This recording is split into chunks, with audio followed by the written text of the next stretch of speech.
Welcome to Alternative Dog Moms Podcast. I'm Kimberly Gauthier, the creator of Keep the Tail Wagging. For the past 9 years, I've been blogging about raw feeding, pet wellness, and life as a crazy dog mom.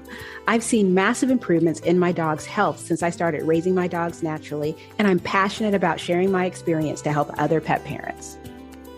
I'm Erin Scott. For the past 9 years, I've been researching and learning everything I can about healing cancer, allergies, autoimmune, and mystery illnesses in both my dogs and myself, and I can't wait to share with you everything I've learned on this journey. As the Alternative Dog Moms, we're bringing you all the latest dog health news that we're following and sharing the tips, tricks, and resources we learn along the way. Now, let's get started.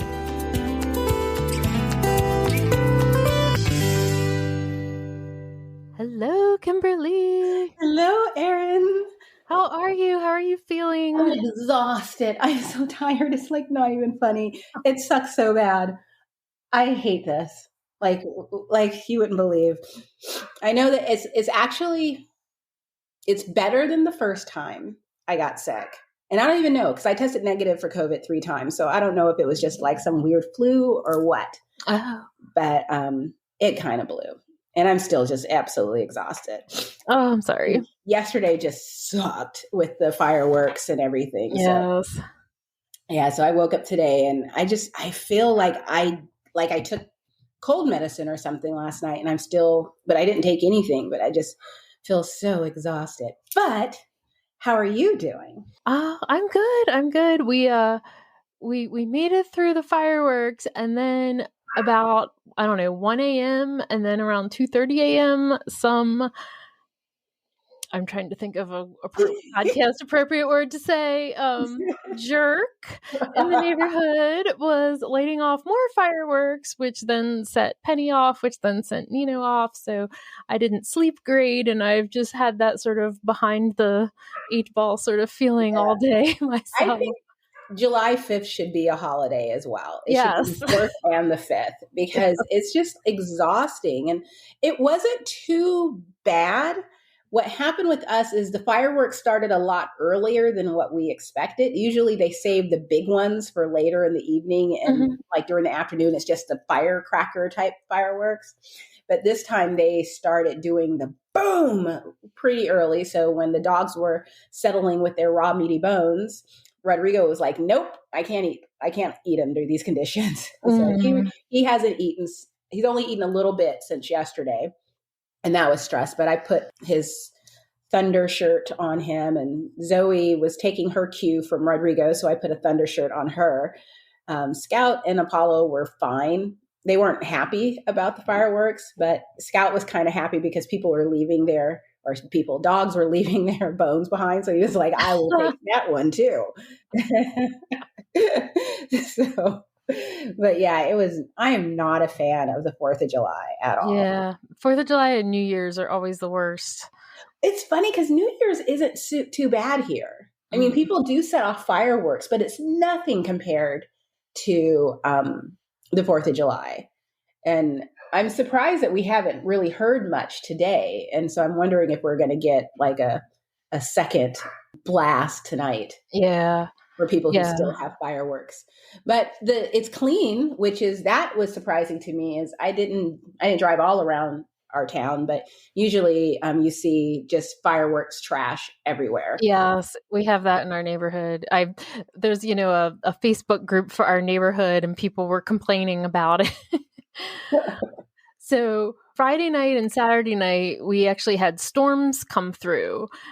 So we got off the hook for the fireworks, but Saturday night we had thunder. And then, so Sunday night and Monday night we had the fireworks, and at the last minute, I ended up breaking down last week and buying, it's called the Pawnix noise canceling headphones for dogs. They are not cheap. So we were doing the CBD, extra CBD dosage. And then I have these extra herbal calming treats that I have been giving them for like the past week. And then for Penny, we did the noise canceling headphones. So we actually made out really well on Sunday night. And I was like this works great. But then I must not have timed things out as well on Monday night. Like, I don't think I gave enough time for like the extra CBD and the extra things to kick in. Yeah. And so I guess it was sort of the combination of all the things that worked better Sunday night. The noise canceling headphones have an option where you can pair it with like your phone and play like this relaxing music. They actually have a playlist for you and stuff. But for whatever reason, I could not get the Bluetooth part working. So it was just the headphones themselves as opposed to like headphones plus like extra like good noise playing. So I don't know if it would have helped more if I had her, music playing for her or not. I think it was mostly operator error. Yeah. I think there's like something extra I have to do on my phone settings, and I was trying to watch the video and I couldn't get it to work. So anyway, poor Penny she just barks and barks and barks and barks, and she gets all in this frenzy. And we had been trying to do like the treat and the yay and then I think I like was reinforcing like a negative behavior, because sometimes I think she was just barking at me to get a treat. I'm always like, this is why I'm not a dog trainer. Tim's like, yeah, I think you're doing it wrong. So maybe she was just barking at me because she thought that's what she was supposed to do to get a treat. I don't know. Maybe it wasn't the headphones out. I just don't know.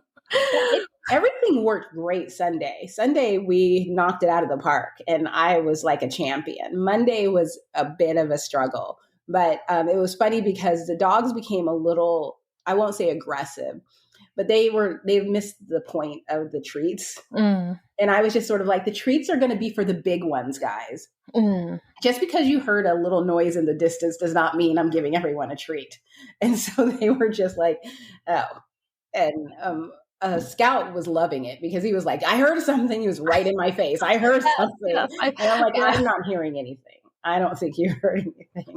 Yeah, I feel like I was somehow like doing it all wrong or something. And then I will also say, especially Monday, there must have been people like either people closer to our house, or else they had saved the really high impacts for Monday, because there were times where like the house was like shaking, and so sometimes I think even if she didn't hear the noise, she was still feeling that feeling, and then that would just set her off, and it was still like a little chaotic. It worked pretty well Sunday night. Somehow it all went to hell Monday night. Yeah. I take most responsibility for that.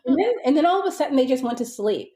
And they went to sleep, and because my stepson was here this weekend, so he was watching the Minions.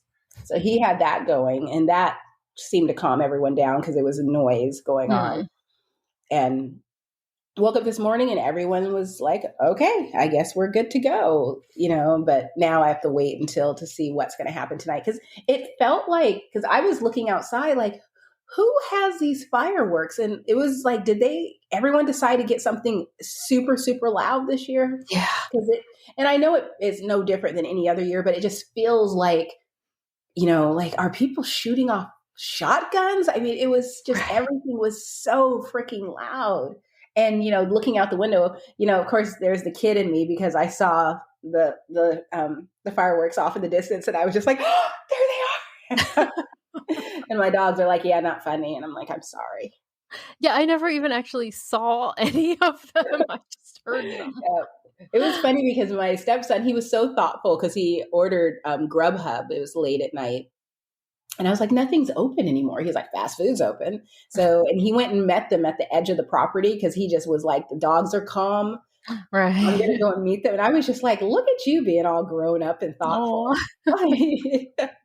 So that was a lot of fun, but I'm just glad it's over. Hopefully. I mean, I know that we'll probably still be getting some fireworks here and there, but it won't be as bad as yesterday. Yeah. Yeah. I hope we're good now till like New Year's. New Year's is still always big in our neighborhood. I was doing a lot of binge watching this weekend. I was thinking of you. Yeah. I've never done Hulu before, and so I downloaded like the free month of Hulu.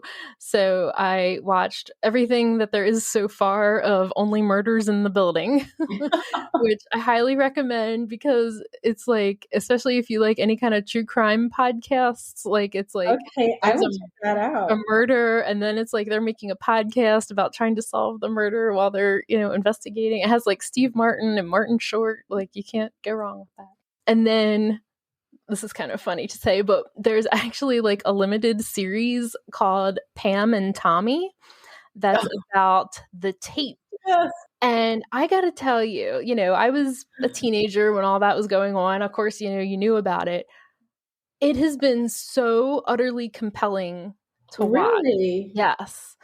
And I will say, I'm a much more like emotionally intelligent person now than I would have been when I was a teenager. And just the whole range of emotions and just, and it's so timely with like the conversation about women in this country and current times and trying to look at it through that lens anyway.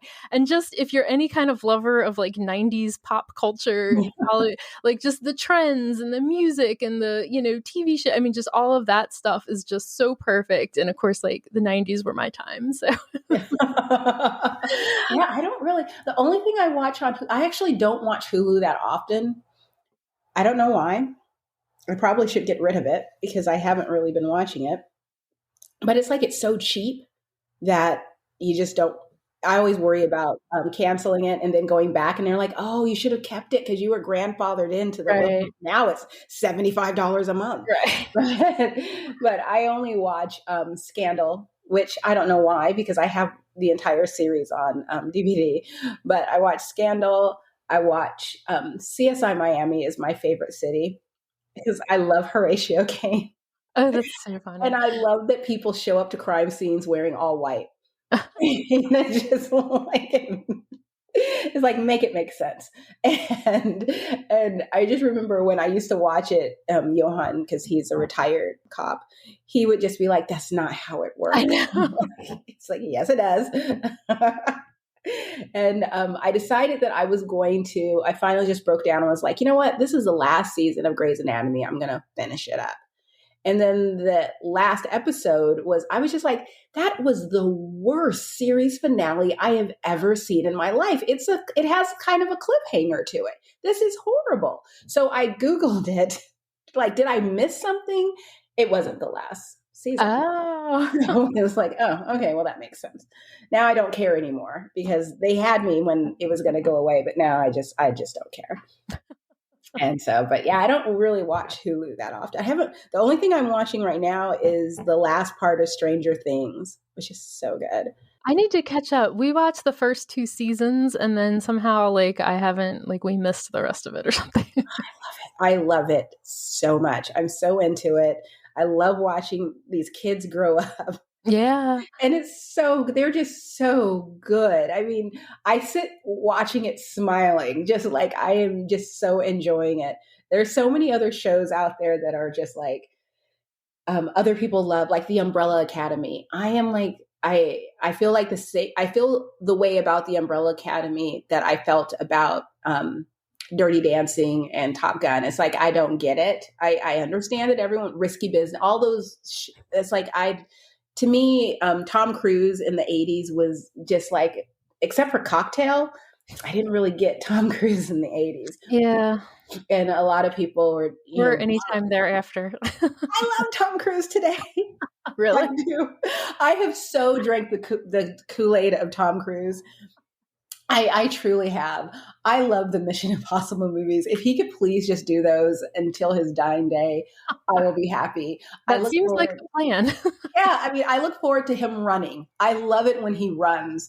And even when I was watching Maverick, I was like, I hope he runs in this. I wonder if they'll make a scene because I swear it's in his contract where he has to run so often. It cracks me up. So I'm like, I love Tom Cruise, the actor. I truly believe, never, ever, ever meet celebrities because, I don't need to know what they are like in real life. I like the actor because he's just so just kind of kooky and insane in a fun way, I think. I hope. But other than that, I've just been, Scout had we went back to acupuncture because his vet is back in the country. So we had acupuncture yesterday and he settled right on into it and was really great. And we are backing off on chemo and going more towards Chinese herbs. His oncologist is not on board, but she supports me and is like, if this is what you want to do, if we want to try it, because he is stable, we can give it a try.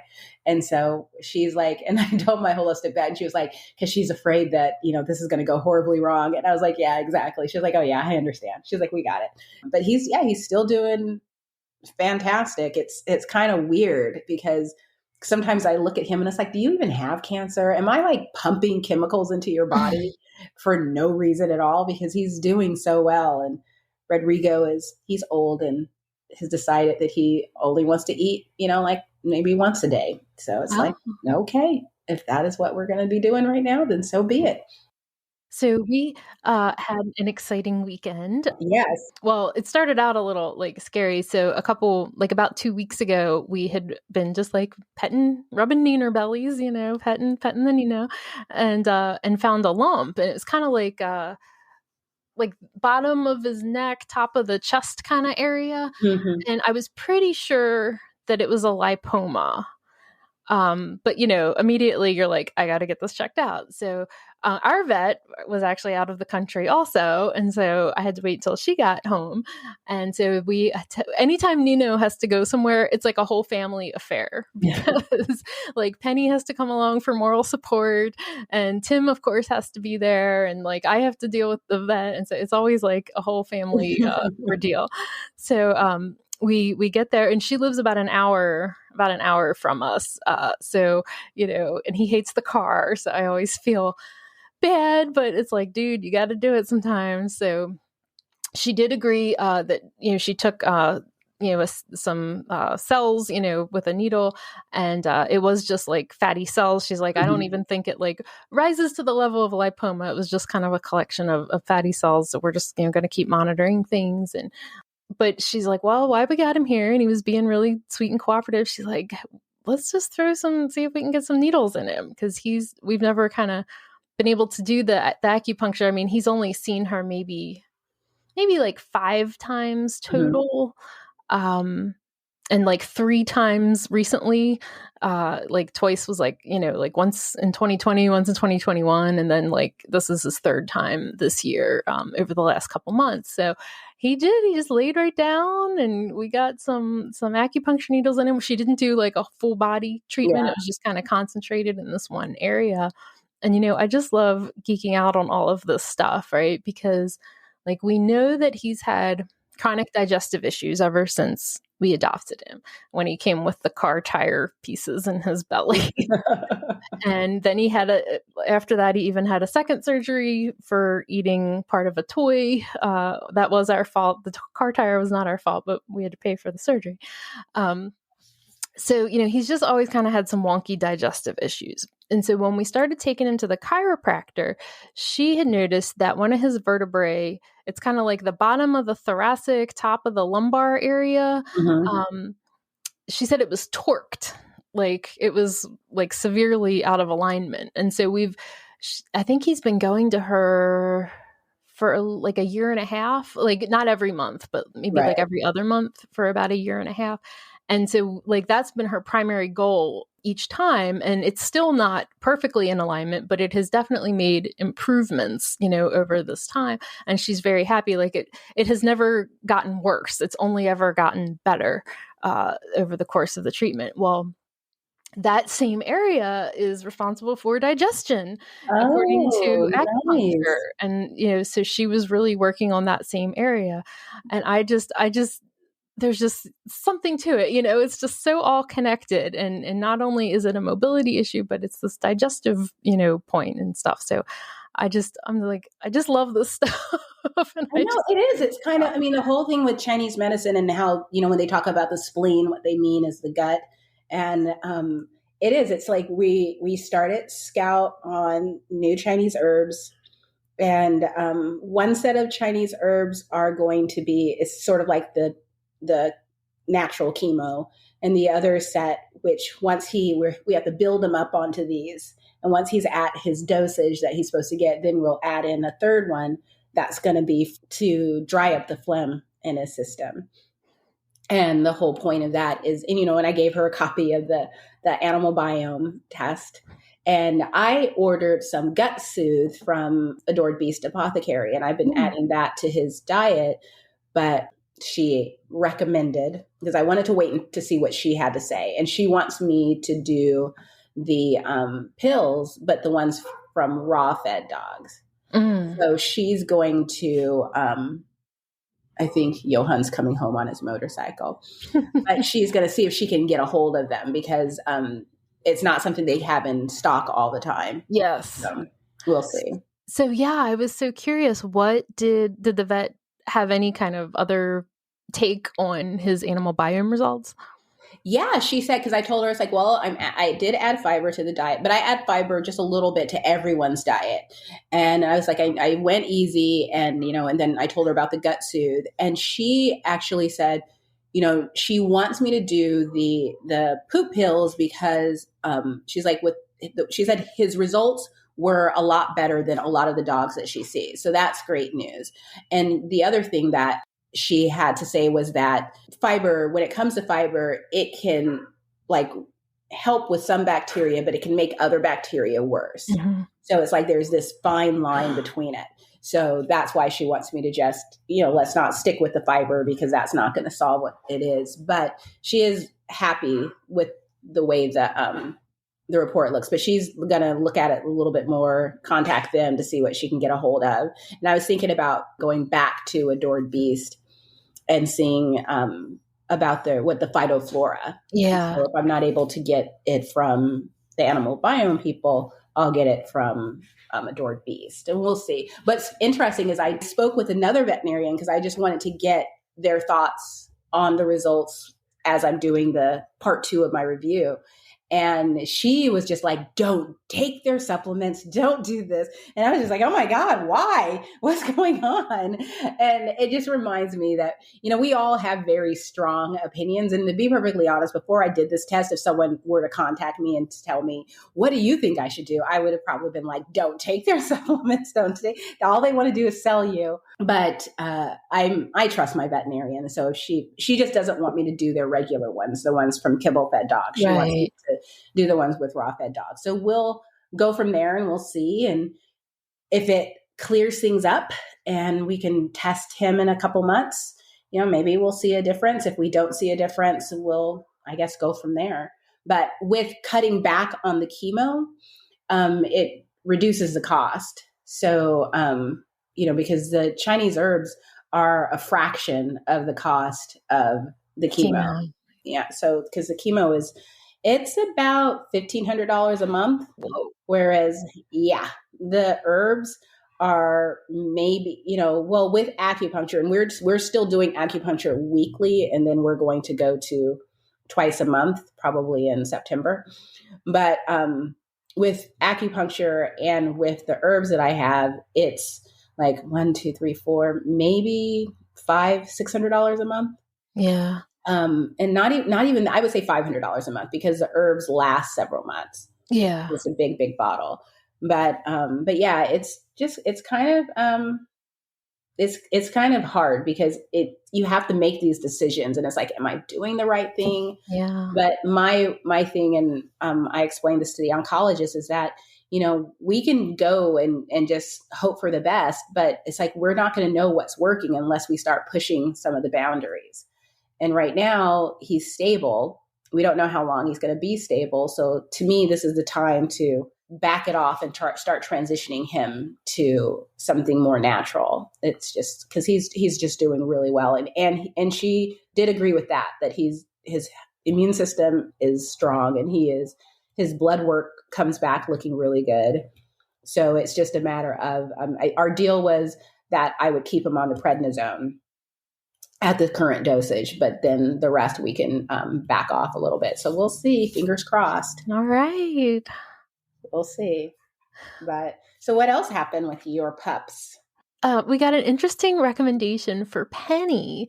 So I was making some calls about that today. So our vet, she actually also has like an elderly female pit bull mix dog who I just love. Her name is Desi, and she's like a dark brindle, and they have a couple acres of property, and they have chickens, and Desi just runs around and monitors everything, and I love that dog so much. And I mean, she's definitely a senior gal also. So I guess our vet, she she works out of her home, so she doesn't have like x-ray machines and, any of that kind of equipment there. So she actually took Desi, her dog, to an orthopedic vet and just kind of had like preventive full body x-rays done just to kind of gauge where she was at. And she actually found out that Desi has like some worse arthritis than she was really aware of. And so she said, with Penny, she would recommend that I would do that. It's not like she's having any specific issue, but let's get like a baseline of what that looks like. Cause, she does get regular chiropractic care, and she does have a little bit of a thing. She's always had hip issues. That's what had made me start going to the chiropractor in the first place. And sometimes, like around Memorial Day, Neno and her kind of like tumbled over each other. And I was like, she needs to get to the chiropractor. I can just see it in how she walks. And the chiropractor's like, yeah, her hips were really out of whack. And so I'm curious to see, like, does she have a worse hip injury or a worse hip situation than we're aware of? Yeah. And she has a thing for about the last year and a half or so on one of her front paws. You can't see what I'm doing. And they're kind of supposed to walk like more up on their toes. And on one of her front paws, she's kind of more like flat-footed, like not completely flat-footed, but just like a little more than she should be. And we think that she's kind of offloading some of her weight from the back end more onto the front end, and maybe that's why she has that thing. So anyway, I called that office today to find out about getting her in. It seems it's a whole intake, a whole huge intake process, and I think they said they're scheduling like 60 days out or something. But yeah, so I'm like, I've never heard that recommendation before. Yeah. And I was like, that's a really good idea with her age. And, I don't like, we think that, she still runs around and, she does walks and, everything. And we think everything's pretty well controlled, but it would be a good idea to kind of get like a solid, evidence of kind of like what we're looking at and what we're dealing with. Cause I don't think she's ever had anything like that. Yeah. I don't even know if she's ever had any x-rays. She had an ultrasound on her like spleen a couple of years ago, but I'm not sure if she's ever had x-rays. So. Yeah, Rigo's had x-rays. He has to be sedated a little bit for them because he doesn't like to lay down for them. But I do need to take him in for a senior panel and just to get a checkup. But it's so hard to go to the vet because we're still not allowed to go into vets' offices. I mean, I can go into our holistic vet because she practices out of her home. But everywhere else, we have to sit in the parking lot. And Rodrigo's been so stressed. And I've been sort of like trying to wait until they open things up again. And there was a time when they were like, we're going to open up at this point. And they did for like, I feel like for 2 weeks. And then they went right back. And it's just like, I need to call and find out. People have just been so stressed out. And the last time I went to the vet, I had a really bad experience. So was that the keys in the car situation? No, actually, no, this was because that's the oncologist. Oh, okay. And I'm like, gosh, I'm just having issues with my veterinarian. But no, with our regular vet, I went to pick up Zoe. It was last summer because she had a lump removed. And I went to go pick her up. And they had let me come in with her in the morning and wait with her and then drop her off and leave. And so I came in to pick her up. And one of the receptionists like got really aggressive with me. And it was like, I was shocked. And so I was just like, okay, that's fine. I'll go outside. And she was, basically, get out of here. You're not supposed to be in here. And I was just like, please understand how confusing it is when you guys allowed us to be in here in the morning. Other people are in here right now. And I finally was just like, that's fine. I will leave. I was like, but I need someone else to handle my dog because your energy is really dark and she's super sensitive and I don't want her to be afraid to come here. So I was like, can you agree that you won't go anywhere near my dog? And she actually, I could tell that she was just like, are you serious? It's like, no, it's like, I'm not just being a petty person. It's like, I'm like really serious. She does not like coming here. And it's hard for me to drop her off and leave her if she has to come here and then be subjected to someone who is getting into my face and being aggressive. It's like, I don't know how you're going to handle her. I don't know if you're going to be yanking on her leash. If you're, I don't know what you're going to do, but you're obviously in a dark place right now. I need you not to be around my dog. That's all I ask. I will go wait outside. And they did. Someone else came and brought me the dog and I left. And my veterinarian called me, to make sure I was okay. And I was like, no, I'm okay. I think, everything that's happened over the past few years has brought out a lot of anxiety and stress in so many people, and not everyone handles those things well. I don't know what her day was like that day. I mean, I wasn't happy about the experience, but I was willing to be a little gracious about it. But I'm still nervous about going back because it's just sort of like, now, if we're going to have a problem, I'm going to need you not to come near my dogs because I need them to come here and I need them to want to come here. And for Rodrigo, though, he actually likes going to the vet. So hopefully that, we won't have any problems. But gosh, I'm really looking forward to things settling down a little bit. Yeah, that was actually one of the questions that I asked them when I called was like, am I able to come in with her? Because, this is a whole new place. And of course, they want you to do like a consult appointment before they'll schedule you for exit, so it's like, this is just a whole thing. And I feel like I'm very spoiled from having a vet that works out of her home.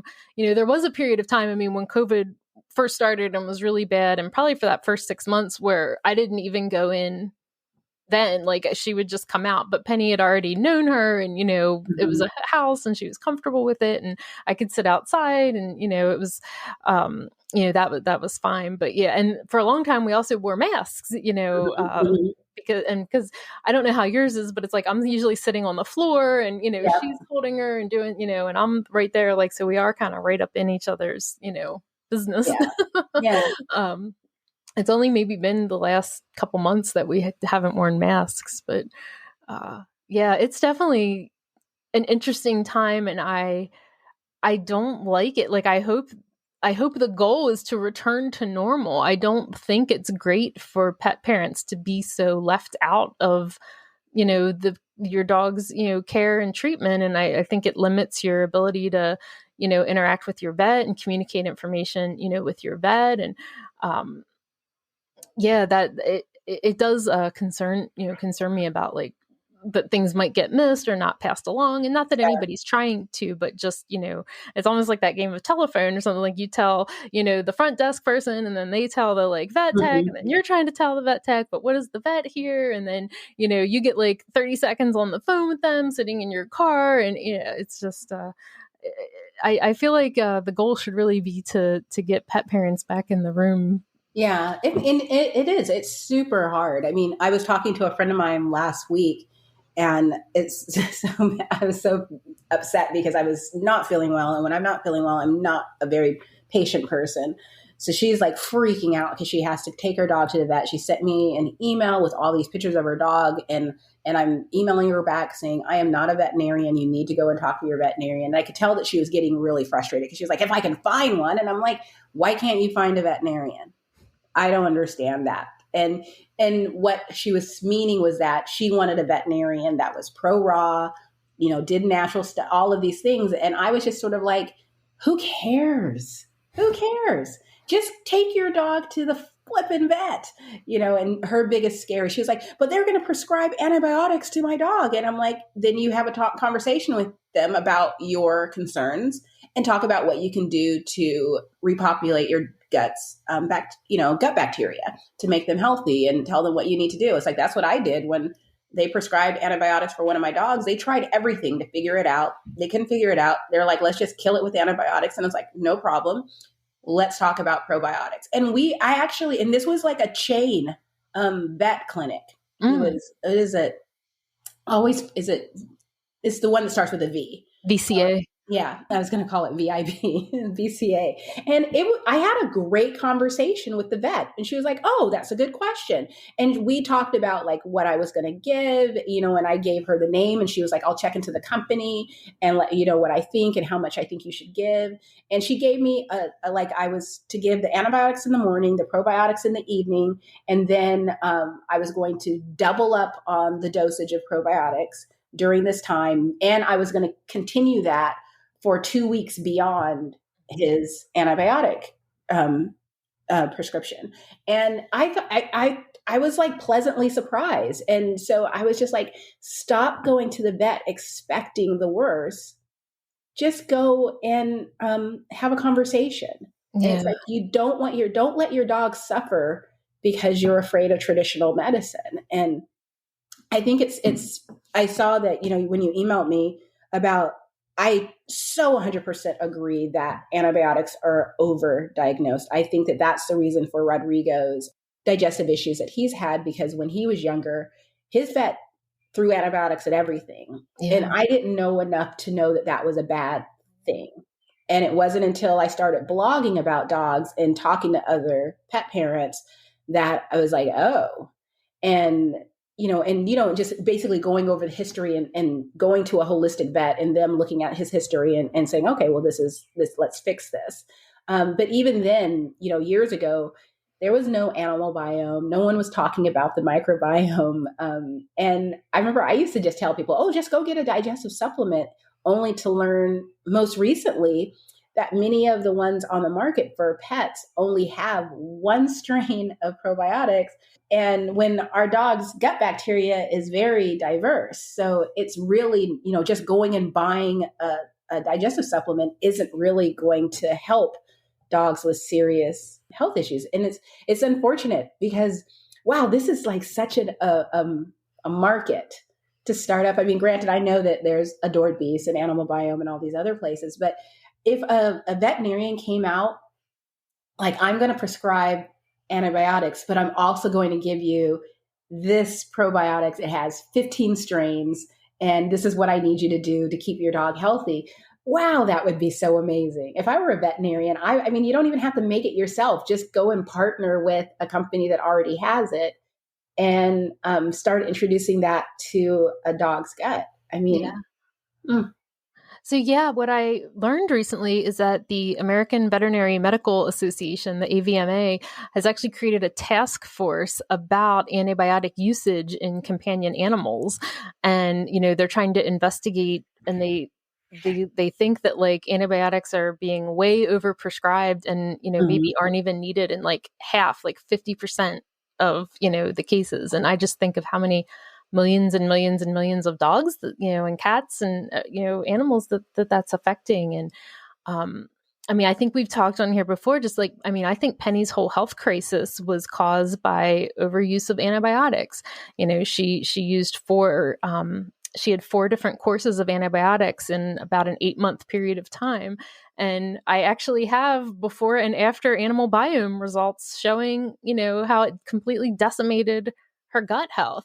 And I thought I was doing the right thing. I thought I was, we were giving probiotics, we were giving goat milk, we feed raw.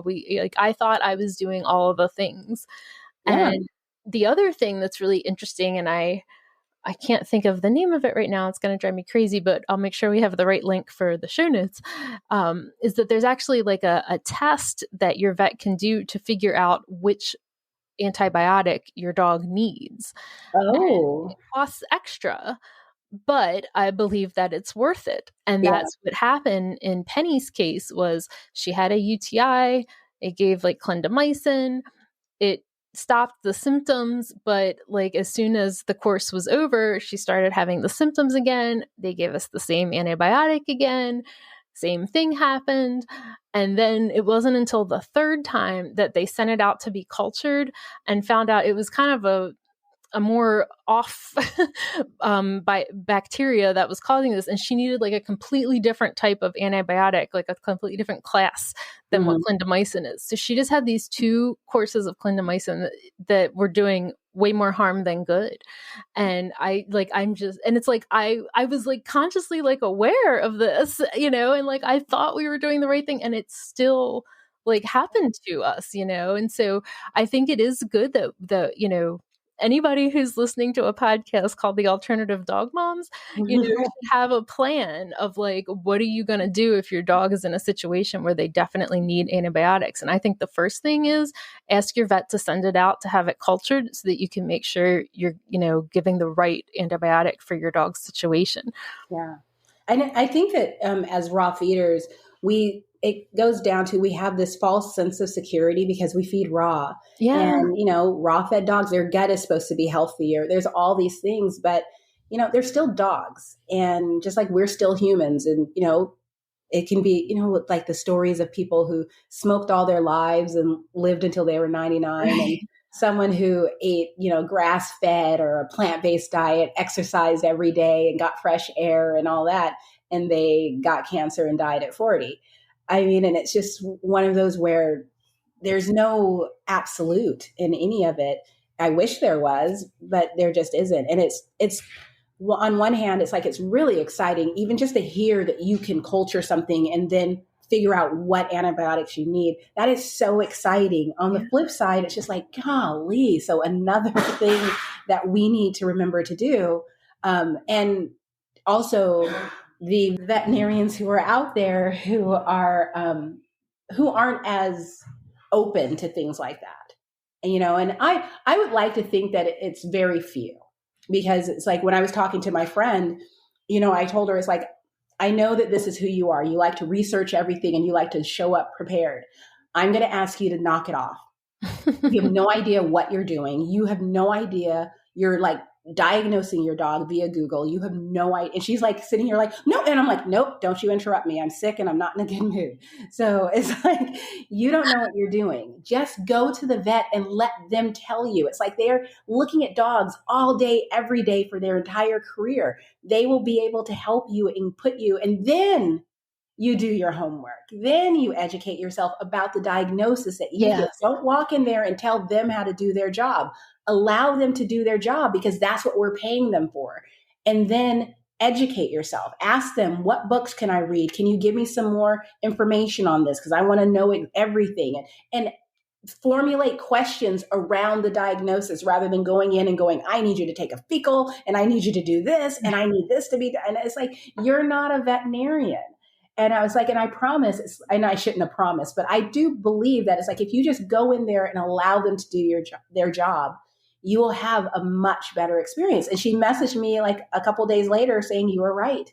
I had an amazing experience. And, and it's like, yes, it's like, it's this line of, it's important for us to educate ourselves and read up as much as we can. But if we don't know what we're supposed to be reading, then we're just freaking ourselves out and stressing ourselves out trying to figure out, because she had come up with all kinds of what her dog might be suffering from. And it's just like, it could be something so basic and simple. And you're getting yourself all worked up. What type of energy are you putting out there? How is your dog feeling because of you doing this? Knock it off. And it's like, and I was like, and it's going to be hard. It's a hard thing to do. Because I know for me, it was a hard thing for me to do, but I had to really adjust my thinking, because, and I think it also comes to that whole thing with social media of, all vets, they just want your money and they just want to do this. And it's just sort of like, maybe you had this horrible experience with this money grubbing vet that's trying to give you some kibble and a bunch of prescription medication. I'm sorry that happened to you. I don't believe that this is all veterinarians. I don't even think this is, 10% of veterinarians. I think that is just a bad vet, just like there are bad lawyers and bad cops and bad teachers. It's like, that's just a bad vet. And even it's probably just a bad vet for you. Maybe you guys just didn't really jive well. And, but I think for the most part, it's like, I think that you can have a conversation. You just have to be able to acknowledge their expertise and their knowledge and their experience. and go from there, rather than, me as an accountant walking into a vet and I'm just like, this is what's going on. I was on Google and I read this blog post, and it's like, yeah, that would annoy me as well. So yeah, I think you're right that the number one rule of doing your own research is you have to go to the vet first and get a diagnosis. yes. Like, I don't think anybody should, just be trying to Google symptoms and come up with, what this could be. And, I think it's really important to get the right diagnosis and then look at all your options and then come up with a plan A or a plan B, and, or how am I going to, what am I going to do if I do have to give antibiotics, or, but it's like, you got to know what it is first, so that you know what you're dealing with. Like, I have edited my like Facebook group memberships and things over the years, but like, how many times have you been in like Facebook group and somebody puts like a picture of like some red bump on their dog? Like, what is this? When you're like, go to the vet. You have the first two comments are, please go to the vet. You can. And then you have like 10 comments of, well, my dog had that. And it's just like, or what's even scarier, or because I have seen those discussions where someone had a bump and someone will be like, oh, you can just cut it off. And I'm like, oh my God, what is happening? Yeah. Why is this? And some of the people who will jump in and say things, it's interesting because it's like, I know some of these people, and I know for a fact that if it were any other discussion, they would be screaming like, go to the vet. But for some reason that day, they woke up and chose idiocy and decided to help someone self-diagnose their dog in a Facebook group. And I'm just like, sending a text message going, what exactly do you think you're doing? And they're like, yeah, you're right. I need to go delete that. And it's like, please do, because you know better. It's like, but I mean, I still remember the days of, I call it the born again raw feeder days, where raw feeding is everything, kibble is death, and you think that you know everything, and the solution to so many things is like apple cider vinegar and probiotics and fish oil and all these things, and it's just sort of like, it makes me laugh. And I literally get at least one message a week from someone who wants me. They started off with, I know you're not a veterinarian. I just really trust. And it's like, well, I hope you don't get angry with me, because I'm going to tell you, you need to call your veterinarian, because I don't know. I have no idea. And they do. Some people do get angry with me. And I actually don't get angry back, because I understand that they're stressed, they're frustrated.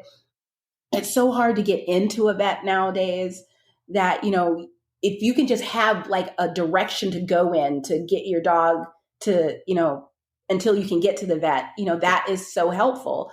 But I just simply, I don't know what the heck I'm talking about. I mean, I can tell someone, like I had someone when Sydney was diagnosed with hemangio, someone told me, make a huge pot of golden paste and da-da-da-da. And someone sent me a private message saying, please don't give your dog golden paste, and explained why. And I was just like, thank you so much, because I did not know this. But there we go. I think we're all doing the best that we can, and it's just not easy for everyone. But I'm like so fascinated by the whole antibiotic test. I just want to call a vet and say, do you guys do this? You guys should do this. This is pretty cool. Thank God my dogs don't need antibiotics, though. I will make sure I have the right link for what that's called, so you can know what you're asking for. I know, yeah, because that is pretty cool. Leave it to you to get me like nerded out, where it's like, I got to call somebody. But next week, let's talk about Dr. Josie's group. Okay. Because I'm going to join it as well. I'm really excited about it, and I'm just checking it out. And we'll put a link to that so people can check it out. But I'm really excited about just checking out her group, because I like the idea of, I feel kind of like social media will always be here, but with everything going on in the world, there's just such a distraction. Even when I'm staying on my Facebook page, there's just so many distractions that it would be just really nice to be in a bubble with like-minded people to just learn. And that's what I'm looking for. And like, there's some awesome people who are members. So it's just exciting to, have an extra opportunity to connect with more awesome people. Yeah. So Oh, by the way, I got my first green juju goat milk this weekend. I know, I'm so jealous. I think I'm picking mine up tonight. So we have, I will be doing my first fermentation this week. So if I have myself together enough, I'll try to do a quick little like Instagram story or something about it. Cool. I need to go and see if I can find probiotics that I want to add to it, but I still have to educate myself about what my dogs need. But I'm pretty excited. Okay. All right. You guys, thanks for listening to us yammer on. Talk to you later. Bye. Bye.